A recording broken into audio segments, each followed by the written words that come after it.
ଜାନୁଆରୀ 7 dream ideal ସ୍କୁଲର ବାର୍ଷିକ ଉତ୍ସବ ଏବଂ ରାଜ୍ୟସ୍ତରୀୟ ଶଙ୍ଖଧ୍ୱନି ପ୍ରତିଯୋଗିତା ଅନୁଷ୍ଠିତ ହେବ।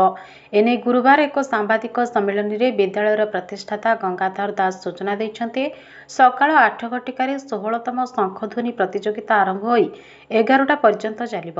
ରାଜ୍ୟର ବିଭିନ୍ନ ଜିଲ୍ଲାରୁ ବହୁ ପ୍ରତିଯୋଗୀ ଏଥିରେ ଭାଗ ନେବେ। ପ୍ରଥମ ପୁରସ୍କାର 2000 ଟଙ୍କା, ଦ୍ୱିତୀୟ ପୁରସ୍କାର 1000 ଟଙ୍କା ଏବଂ ତୃତୀୟ ପୁରସ୍କାର 500 ଟଙ୍କା ରଖାଯାଇଛି। ସେହିପରି ସନ୍ଧ୍ୟାରେ ବିଦ୍ୟାଳୟର ବାର୍ଷିକ ଉତ୍ସବ ଅନୁଷ୍ଠିତ ହେବ। ଉଭୟ କାର୍ଯ୍ୟକ୍ରମରେ ବହୁ ବିଶିଷ୍ଟ ବ୍ୟକ୍ତି ଯୋଗଦେବାର କାର୍ଯ୍ୟକ୍ରମ ରହିଛି।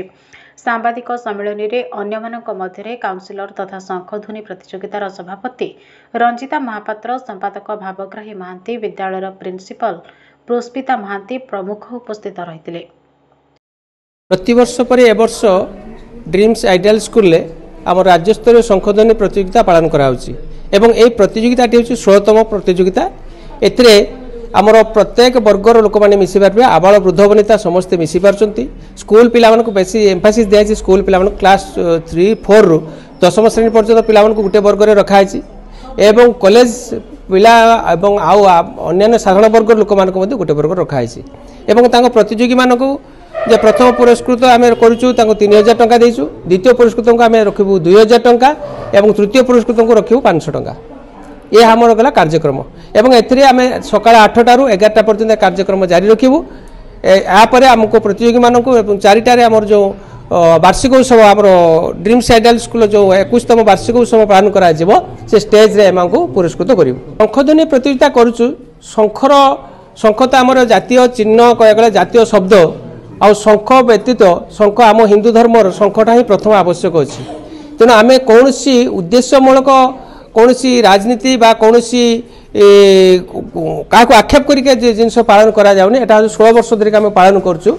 जेहेतु आमर सनातन धर्म हिंदू धर्मटी को प्रथम भारत संस्कृति आगे रखाई, तेणु ए पर्वटी को आम पालन करके दीर्घ वर्ष धरी चलचु एवं समस्त परिवार शंखटे बाजिबा उचित। शंख शब्दटा ही प्रथम शुभ शब्द बोली कह जाए। प्रत्येक वर्ष परी ए वर्ष मध्य आमर ड्रीम्स आइडियल स्कूल जो 21तम वार्षिक उत्सव पालन कराउछि।